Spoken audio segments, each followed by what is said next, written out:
Même si le changement climatique fait la une, ce n'est pas exactement une nouveauté sur Terre. Dans le passé, il y a eu de nombreuses variations climatiques, très marquées à certaines époques, et cela sans aucune intervention humaine. Ces changements ont été causés par des éruptions volcaniques, des impacts de météorites et même par la façon dont la Terre tourne autour du Soleil. Nos connaissances des changements climatiques provoqués par l'homme ne seraient pas complètes si nous ne tenions pas compte de ces causes naturelles. Les chercheurs du Centre spatial national du Danemark à Copenhague ont établi un lien entre la quantité de particules cosmiques qui proviennent de l'espace et les changements enregistrés par la météo de notre planète, ce qui ajoute peut-être une autre dimension aux recherches sur le climat.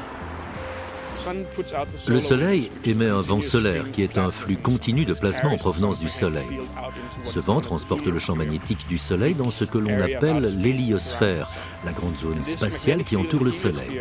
Ce champ magnétique de l'héliosphère nous protège des particules de rayons cosmiques, des particules de très haute énergie qui proviennent de supernovae. Maintenant, ces particules de haute énergie ont une influence sur l'ionisation de la basse atmosphère, ce qui, à son tour, a un impact sur la formation des nuages. Les particules de haute énergie qui traversent l'atmosphère laissent derrière elles une traînée d'ionisation essentielle pour la formation des nuages. Ceci joue à son tour un rôle important sur le climat de la Terre.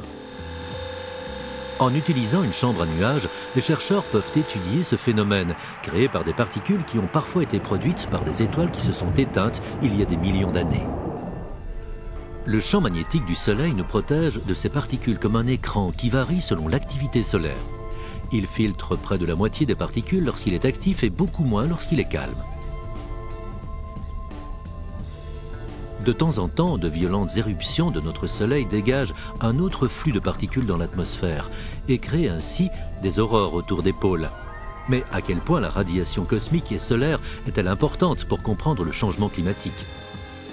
Les chercheurs de Copenhague étudient le lien entre le climat de la Terre et ce que l'on appelle la météo spatiale. La météo spatiale est une chaîne de processus provenant du Soleil, propagés à travers l'espace interplanétaire, qui agissent avec le champ magnétique de la Terre et qui finalement deviennent visibles sous forme de phénomènes dans notre atmosphère. L'ESA, l'Agence spatiale européenne, a 2 missions en orbite pour comprendre l'interaction entre le Soleil et la Terre. Cluster, constitué de 4 vaisseaux identiques qui travaillent en formation à proximité de la Terre, mesure les variations de l'environnement autour de notre planète. Ces engins spatiaux se concentrent sur les changements de la magnétosphère, qui est criblée de particules énergétiques en provenance de l'espace.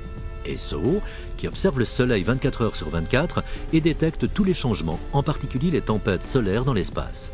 Pendant une tempête solaire, les éclairs de rayons X et de rayons ultraviolets mettent 8 minutes pour atteindre la Terre. Des heures ou des jours plus tard, des électrons solaires, des protons et d'autres particules énergétiques arrivent. Certains traversent l'écran magnétique pour arriver dans l'atmosphère où leurs propriétés ionisantes favorisent la formation de nuages. Nous pouvons constater qu'historiquement, des changements importants se sont produits au niveau des particules qui arrivent sur Terre. Suite à ces changements, le climat a lui aussi changé. Et il y a eu des changements importants. Nous avons eu une petite ère glaciaire entre 1300 et 1850.